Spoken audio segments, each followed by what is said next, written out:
di akademi kepolisian itu rata-rata yang masuk di situ anak-anak polisi. Kan ngeri. Karena bapaknya kan punya kuasa. Dan akhirnya terjadi kan bapaknya kasih ajudannya buat anaknya misalnya kayak begitu. Akhirnya kan pertempuran antar ajudan di lapangan. Ya kan, akhirnya anaknya kan jadi spoiled kan. Ketika mereka lagi liburan mukul orang sembarangan. Akhirnya bapaknya kan karirnya kan jadi terhambat karena masuk di sosial media akhirnya.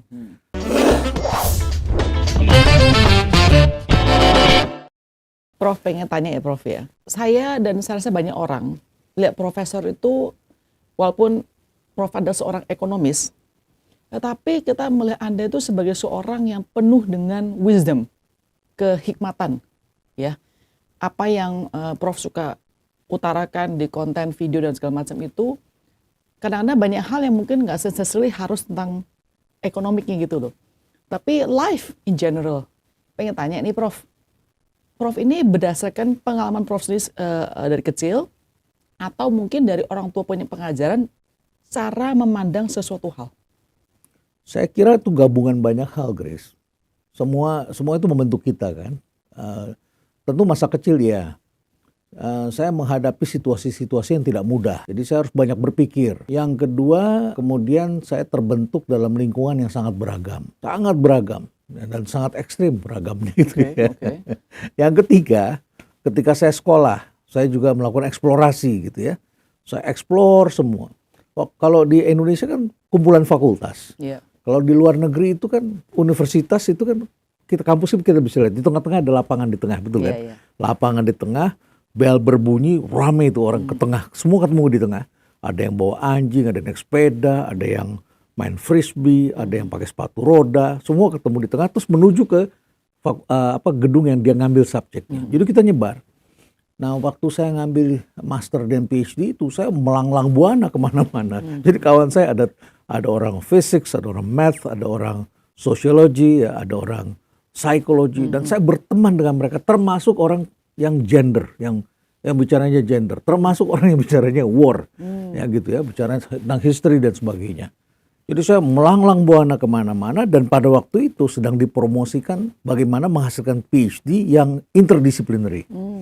Nah saya masuk di situ. Nah jadi ketika saya masuk tentu saja itu sekolah yang membingungkan, campur aduk. Tapi begitu saya selesai, about 5 to 10 years later on, tiba-tiba saya melihat dunia ini terang benderang begitu. Terang benderang. Jadi banyak orang yang tidak melihat, saya melihat gitu. Ditambah lagi kemudian karena ekonomik saya adalah behavioral begitu ya. Jadi saya bisa melihat bahwa it is better to be reasonable than to be logical. It's better to be reasonable than to be logical. Why? Why do you say that? Kalau kita kalau kita bagi misalnya, bagi-bagian aja. Ini reasonable tuh adanya di bagi-bagian ya. Kalau tambah-tambahan normal. Misalnya kita bagi 16 dibagi 4 berapa? Kita lakukan 4. Itu logical. That is logical. Math ya. Tapi kalau kita bicara ya ini kita mau bagi warisan. Ada adik kita yang sangat tidak beruntung hidupnya. Kita sudah sangat beruntung, kita nggak perlu kok. Udahlah, yang 4 bagian saya buat dia, jadi dia dapat 8. Jadi 16 dibagi 4, itu hasilnya nggak sama. Ada yang 8, ada yang 4, ada yang 0 begitu ya. Itu reasonable. Reasonable itu ada unsur love, ada unsur wisdom, ada unsur happiness, ada unsur justice. Jadi melihat sesuatu itu tidak selalu angka begitu. Kayak tidak terlalu baku, black and white, begitu-begitu saja. Masalahnya Prof, kalau tadi Anda bilang bahwa it's better to be reasonable than logical. Reasoning manusia itu kan bisa berbeda-beda nih Prof. Pasti. Ya kan? Jadi bagaimana sih kita bisa meyakinkan bahwa my reasoning itu pretty good nih, pretty sharp, pretty on point. Pertama tentu saja kita harus explore. Jadi sebelum ketemu Grace, saya pelajari dulu Grace ini siapa. Gitu kan begitu kan. Yang paling penting itu kan kita harus bisa mengendalikan diri kan. Ya kan? Ada ini. Kecerdasan itu Grace bukan hanya IQ. Setuju. Ya, kecerdasan itu ada juga yang disebut dengan conversational intelligence. Jadi apa yang membuat kita nyambung? Apa yang membuat dunia ini peaceful? Kan salah satunya adalah conversation kita. Narasi kita, percakapan kita. Jadi bagaimana kita menafsirkan dunia ini itu tidak semata-mata tergantung pada sesuatu yang sudah kita punya angka, pokoknya sekian, kita nggak mau mundur dari situ. Tapi barangkali kalau saya lakukan itu, malah saya bisa menang banyak begitu. Saya bisa menang banyak. Saya memenangkan hati orang, saya memenangkan keadilan, tidurnya saya bisa enak. Walaupun saya tidak dapat apa-apa, tapi saya merasa menang begitu. Menangnya bukan masa harus uang tok. Bukan uang, bukan Tapi ada angka, hal faktor lain. bukan material. Bagaimana seseorang itu bisa terus ya, kan masih muda mungkin berpengalaman ya Prof ya pastinya, tambah tua mungkin semoga lebih hikmat ya. Gimana sih bahwa sesuatu bisa terus sharpen ya, dia punya reasoning, dia punya the way they look at things, biar jangan terlalu kayaknya kaku atau cuma sebatas begitu aja sih Prof. Ini masa kecil sebetulnya. Ya. Bisa nggak kita dari kecil tuh dilatih tuh melihat dari perspektif yang berbeda. Jadi misalnya begini, di sini ada angka 6. Angka 6. Grace lihatnya 6. Karena angkanya begitu. Tapi kan saya melihatnya 9, Grace. Itu kan perspektif. Just because you are right doesn't mean that I'm wrong. Kan begitu. Ketika kamu bilang 6 ya, saya bilang iya memang 6 begitu. Tapi dari sini saya melihatnya 9. Ya. Jadi perspektif itu kan penting sekali. Ketika kita berada di atas, kita pernah nggak di bawah? Kalau kita pernah di bawah, kita tahu perasaan orang di bawah, kita tahu apa yang membuat ini efektif apa nggak leadership kita ketika berada di atas. Jadi itu perspektif. Nah yang kedua, supaya kita bisa tetap sharp tadi, ya kita harus eksplorasi. Senang explore apa enggak? Kalau saya sih senang cari jalan baru, dan itu bikin ribut terus sama keluarga. Explore tuh artinya misalnya Explore. kayak perlu belajar terus, curious ya, pengen tahu Ada terus. ada curiosity di situ, ada keinginan untuk menjelajahi dunia baru, perjalanan baru, walaupun tidak menyenangkan. Menjelajahi dunia baru itu tidak menyenangkan, Grace. Waktu kita kesasar, kita panik, kita bingung, dan banyak orang di belakang kita, ngapain sih diajak ke sini, begitu kan? Tapi sekali kita bisa lewati, kita akan menjadi orang yang paling ngerti jalan mana yang harus kita tempuh. Kata Columbus, kalau dia nggak mau kesasar, dia nggak pernah kesasar, maka Anda tidak akan pernah menemukan jalan baru katanya. Dan itu benar kan. Dia kan gagal kan ke India, tapi dia menemukan jalan baru. Dan orang kemudian bisa eksplor ke tempat itu. Jadi eksplorasi menurut saya adalah sesuatu yang harus kita lakukan. Nah yang ketiga, eksplorasi itu ada insentifnya apa enggak gitu. Kalau nggak ada insentifnya, kamu jadi malas, ngantuk. Dan udahlah selesai. Tapi setiap saya explore, saya dapat insentif begitu. Tiba-tiba saya bisa bikin tulisan, tiba-tiba saya bisa bikin buku, tiba-tiba saya bisa dapat ide. Untuk ketemu orang baru. Ketemu orang baru. Tiba-tiba kemudian ada tawaran ini karena kita kuasai bidang ini. Tapi karena orang lain tidak explore di situ, tidak tahu area itu. Sebagai seseorang yang privilege, Ya. saya ini ya, Ya. gimana seseorang yang privilege itu bisa mencoba menyadari, mengerti perspektif dari hal lain itu. Ini sangat tergantung pada didikan orang tua kan. Saya lihat anak saya sekolah di Seattle pada waktu itu. Dia ketemu dengan orang-orang yang di Seattle semuanya mau explore baru mulai.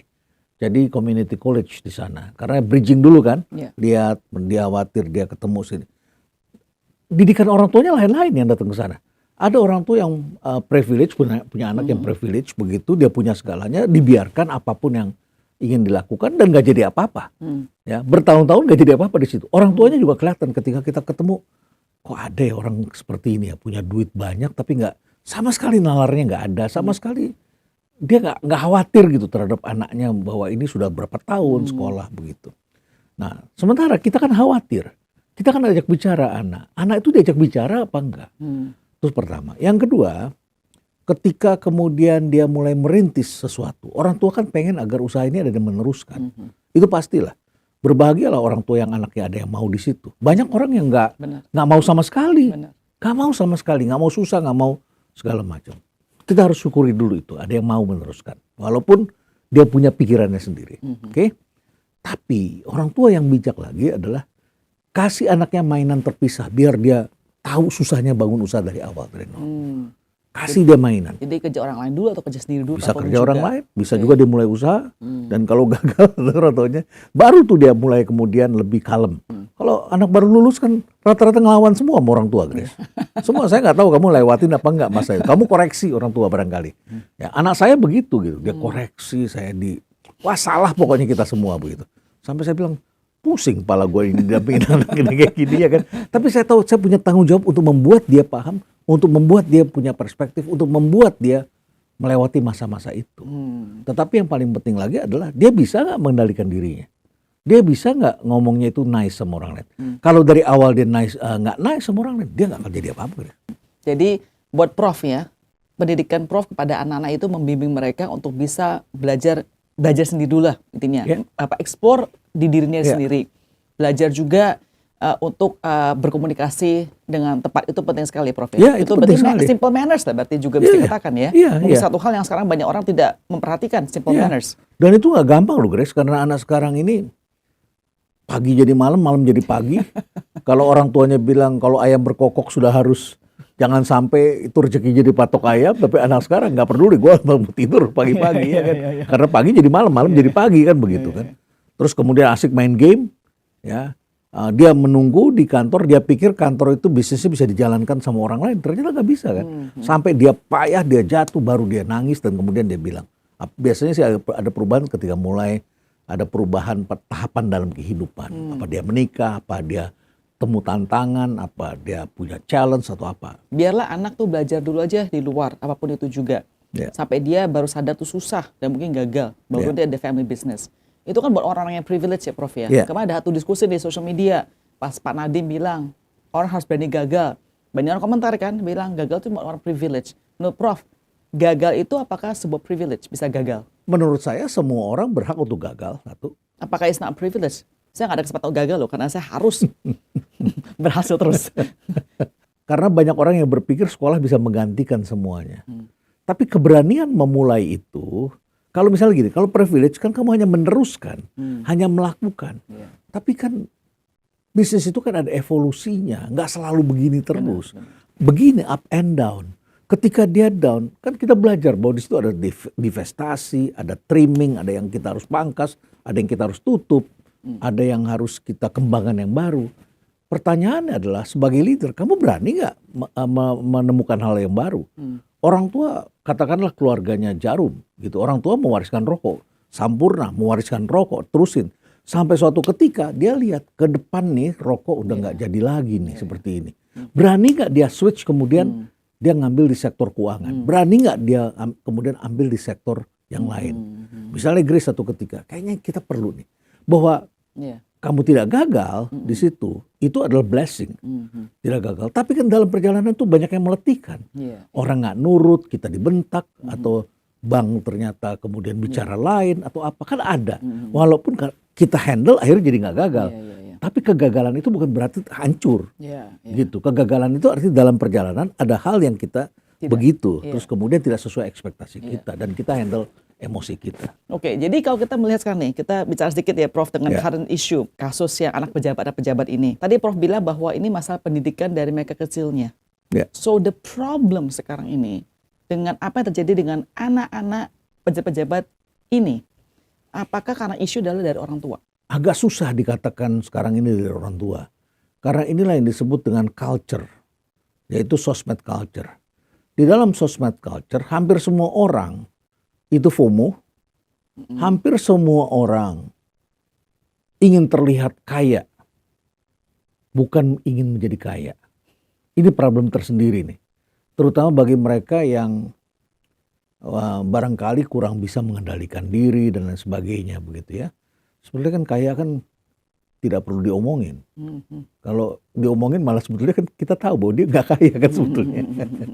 Iya kan? Makanya disebut wealth is whispering. Ya, I never heard that one actually. Poverty is screaming. Okay, I heard that one, yes. Jadi kalau orang tuh teriak-teriak bahwa dia Kaya. banyak duit, kaya, jangan percaya deh. Saya sih nggak percaya kayak gitu. So what kalau lu punya, ya kan? Kita ngomong sekarang masalah anak-anak pejabat ini deh, Prof. Ya kan? Mereka actually ada uang loh yang kita melihat, bukannya pura-pura nggak ada uang ya, Prof. Kenapa sih orang itu kalau mereka ada uang nih harus mengatakan pada orang lain bahwa I have money? Gini Grace, kita mesti tahu psikologinya pejabat. Pejabat itu kan adalah sebuah profesi atau sebuah pencapaian yang tidak ujuk-ujuk. Semua orang menjadi PNS itu dimulai dari hidup susah. Karena gaji PNS itu sangat rendah kalau dia baru permulaan di bawah. Beli mobil nggak bisa, buat makan traktir juga nggak bisa, pacaran juga seadanya, semua tuh serba ada, serba seadanya begitu. Apakah dia jadi tentara, apakah dia jadi polisi, apakah dia jadi, sampai nanti ketika dia mulai pangkat menjadi perwira menengah, baru tuh mulai. Ketika dia mulai menjadi pejabat katakan eselon 3, dia baru mulai begitu. Eselon 4 masih jadi ya dalam tanda kutip lah, kecuali dia taruh di basah. Tapi sebelum sampai eselon 4 kan dia jadi dalam tanda kutip begitu ya, yang disebut sebagai pesuruhnya pejabat-pejabat eselon begitu. Fotokopi, sediain minuman, bawain tas. Itu pekerjaannya. Dan gajinya berapa? Sangat kecil. Pesta pernikahannya seperti apa? Ketika mereka mulai jadi pejabat, itu kan ketika dia punya posisi dan punya power untuk ambil keputusan, mereka bisa menjadi kaya ujuk-ujuk. Ujuk-ujuk kaya, tiba-tiba kaya. Jadi menjadi pejabat itu tidak semua tentunya. Saya juga punya banyak teman pejabat yang hidup sederhana. Pak Heru, PJ Gubernur, dia naik angkot dari Bekasi ke Jakarta begitu ya. Saya punya teman jenderal, naik kendaraan umum, jenderal bintang 1 naik kendaraan umum, rumahnya sederhana. Sehingga kita pikir rumahnya kayak rumah kita juga gitu kan ya. Nah, tapi ada orang yang begitu dia punya posisi, dia bisa make decision, dia bisa ngatur, dia ujuk-ujuk kaya. Nah, ini kan beda dengan orang yang memperoleh dengan perjuangan, tidak ujuk-ujuk, tetapi bertahap, step by step. Ini coba yang dari level 1 tiba-tiba di level 10. Gimana nggak kaget? Ya, Terus tiba-tiba anaknya tadinya naik angkot, tadinya naik ini, tiba-tiba dia dapat mobil bagus sekali dari orang tuanya. Wisuda naik lagi dikasihnya Mercy begitu. Dia pasang di sosial media. Saya kenapa harus pasang gini? Misal contoh nih ya, anak ini dikasih Mercy nih ya. Kita nggak usah ngomong uangnya dari mana lah. Itu kan ngasih Mercy. Ya udah nikmatin aja, gue naik Mercy. Oh dia mau balas dendam dulu dong. Balas apa itu saya tanya? Karena teman-temannya selama ini kan tidak anggap dia. Jadi artinya dia mau nyari validasi. Iya, dia ingin dianggap dong. Dia kan ingin dianggap. Tadinya kan gak dianggap karena bukan anak siapa-siapa, hanya jadi penonton. Dia lihat temannya seperti itu. Sekarang dia punya dan kemudian dia bikin karena dia lihat teman-temannya juga seperti itu. Yang lain seperti itu, ada uang-uangan yang bisa dipegang begitu ya, ada kayak kipas gitu kan. Dia pegang begini. Kemudian teman-temannya sudah terbiasa keluar negeri, dia juga tunjukin gue juga bisa keluar negeri. Jadi itu cuma buat menunjukin buat validasi aja. Ya untuk diterima. Mereka nggak bisa puas dengan oh gue dengan angkot gue sana naik Mercy, nggak bisa puas dengan titik itu. Ada sebagian orang yang memang tidak bisa seperti itu. Nggak bisa. Jadi gini, satu itu ya. Yang kedua ada dendam kan. Tadi kan saya bilang dendam ya. Apa? Gini, mereka diperlakukan tidak baik oleh atasannya. Ini persoalan juga yang terjadi. Coba bayangkan, ya saya pernah ngasih ceramah ini di Kemenlu, tapi setelah itu saya tidak diundang lagi. Ya. Karena saya ceritakan begitu ya, apa yang saya observe. Ya. Terlalu real bro. Ya terlalu real, betul. Setelah itu saya nggak diundang lagi gitu ya, karena ada yang marah. Ada seorang calon dubes yang udah jumpa, dia angkat tangan dan dia marah-marah karena dia pernah jadi dubes juga. Saya bilang jangan sampai saudara diangkat jadi dubes, nanti saudara Anda perlakukan orang itu jadi pemengut bolanya. Karena itu sudah terjadi. Dan sebelum saya bicara itu kan saya riset dulu kan, saya tanya apa sih topik yang saya mesti angkat. Karena ini kan melatih orang. Saya ajarin seperti itu. Dia angkat tangan, kemudian dia marah-marah sama saya. Padahal memang dia orang yang mau saya target begitu ya. Nah setelah itu saya tidak dipakai lagi di situ ya. Jadi poinnya tadi adalah di acara itu Prof bilang masalah dendam. Dendam karena mereka diperlakukan tidak baik oleh atasannya. Dan setelah itu mereka ingin menunjukkan pada orang lain, gue juga punya kok, gue juga bisa kok. Harusnya kan mereka mengatakan, one day kalau gue jadi seperti itu, saya nggak akan deh berubah ya, gue empati lah, karena gue pernah mengalami punya empati. Ya. Tapi ada orang yang nggak begitu, ada orang yang dia ngambil jalan pintasnya aja, singkatnya aja, sakit hati yang sangat banyak, dia tidak cukup kontrol diri, dan dia ingin tunjukkan. Apa yang orang tua harus kerjakan agar dia mau memberikan karena kenyamanan anak tersebut, tapi jangan sampai anak itu jadi entitled. Bagaimana itu? Ya, saya pernah punya mahasiswa, saya suruh maju satu persatu, terus saya bilang, coba pilih salah satu di antara kalian yang pengen kalian perbaiki. Boleh ya, kita bicara dari hati ke hati ya. Karena saya sebagai dosen kan juga membentuk mental mereka, bukan hanya ngasih pengetahuan gitu. Ditunjuklah satu anak begitu, perempuan maju ke depan. Terus kemudian teman-temannya bilang, maaf nih. Nih Pak, dia kalau ngamuk nih galak Pak. HP-nya tuh dia nggak peduli Pak, HP baru. Dia lemparnya, dia timpuk kita, dibanting begitu. Dan dia ngakuin bener. Jadi selama 6 bulan ini kamu udah berapa HP? Udah 5 HP Pak rusak sama saya. Wow. HP baru semua, iya. Akhirnya dia cerita, dia refleksi gitu, dia renungkan. Terus kemudian dia bilang begini, saya sekarang ngerti kenapa saya lakukan itu. Karena ibu saya setiap berapa menit sekali telepon saya, kontak saya. Dan kalau HP saya rusak, saya dibeliin HP baru sama ibu saya. Jadi saya kemudian berpikir, kalau begitu, kalau saya udah nggak suka sama HP ini, saya lempar juga, saya dibeliin lagi yang baru. Toh ibu saya juga gelisah kalau saya nggak balas, kalau saya nggak angkat telepon. Jadi ini faktor orang tua. Ada kasus lagi yang kedua, seorang anak pergi ke pulau saya masih ingat tuh, ke Pulau Bintan. Karena waktu itu kan lagi ramai habis Laskar Pelangi. Jadi saya wajibkan mereka untuk pergi ke daerah sendirian dan tidak boleh pakai uang banyak. Terus ini S2 nih. Terus kemudian setelah itu dia dalam refleksinya dia cerita, Pak saya mau cerita. Kenapa? Gini Pak, saya di taksi aja udah nangis saja.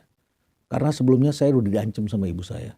Kamu pergi juga keluar kota, kamu berhenti dari kelas itu. Bilangin sama Pak Renald, Mama gak setuju. Tapi dia lawan ibunya.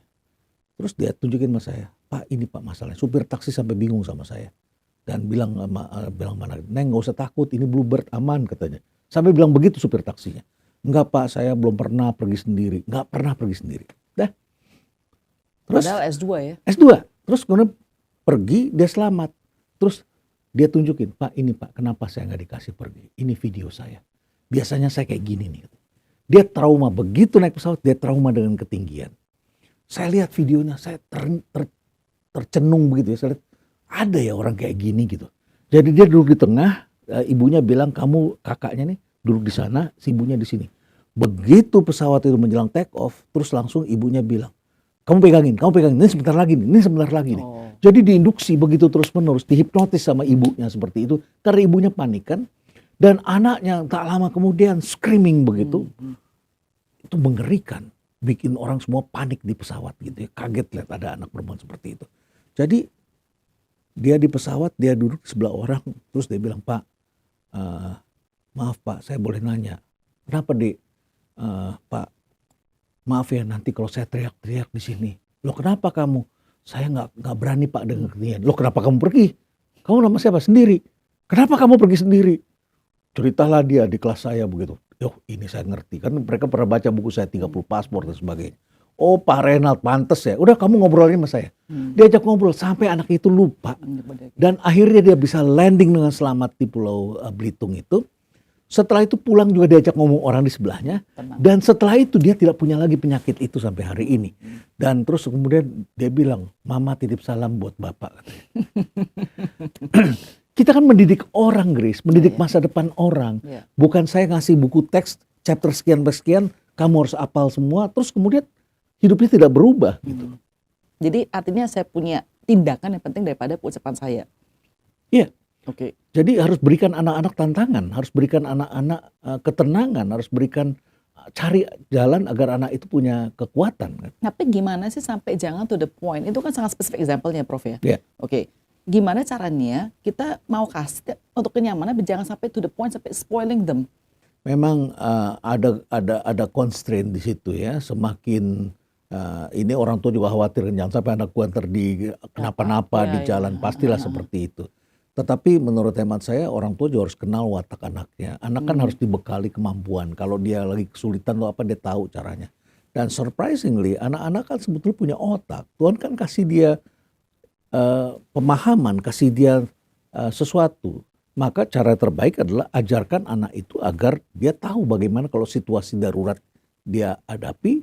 Dan orang tua kan tidak selamanya ada dengan anak. Jadi itu yang anak-anak harus punya kemampuan itu. Jadi ada harus pengajaran tentang independensi ya Prof ya? Iya, independen, betul. Tapi Prof setuju nggak contohnya orang tua kasih anak-anak barang-barang mewah? Ada batasnya. Tidak boleh semuanya. Berikanlah mereka modal, jangan berikan mereka semua konsumsi. Tentu anak-anak juga boleh dong berhak menikmati. Masa nggak boleh? Dia berhak dong menikmati, mau konser, dia mau suka, dia punya uang. Kita kasih gaji dia yang benar begitu. Dia punya uang saku. Ya, tapi harus dibatasi dong, harus punya tanggung jawab juga. Jadi saya pernah bikin konten judulnya Strawberry Parenting, Strawberry Parents. Jadi ternyata di balik setiap strawberry generation itu ada strawberry parents. Jadi rupanya bapaknya yang mudah cemas, bapaknya atau ibunya barangkali ya yang berlebihan terhadap anaknya begitu. Jadi orang tua juga harus bisa mengendalikan diri, harus bisa mendidik anaknya dengan baik. Misalnya sekarang begini, Grace, di akademi kepolisian itu rata-rata yang masuk di situ anak-anak polisi. Kan ngeri. Karena bapaknya kan punya kuasa. Dan akhirnya terjadi kan bapaknya kasih ajudannya buat anaknya misalnya kayak begitu. Akhirnya kan pertempuran antar ajudan di lapangan. Ya kan, akhirnya anaknya kan jadi spoiled kan. Ketika mereka lagi liburan mukul orang sembarangan. Akhirnya bapaknya kan karirnya kan jadi terhambat karena masuk di sosial media akhirnya. Jadi orang tua juga harus bisa mengendalikan diri dan membekali anaknya menjadi anak baik. Yang kedua, jangan selalu mewakili pikiran anak-anak bahwa anak-anak harus menjadi sesuatu seperti orang tua. Keliru lah. Setiap anak yang dilahirkan itu mempunyai talent yang tidak sama, mempunyai panggilan tidak sama. Dia ketemu orang di luar sana tiba-tiba dia punya ketertarikan pada hal itu. Dan itu jauh lebih sehat kalau dia melakukan sesuatu yang dia meaningful bagi dia.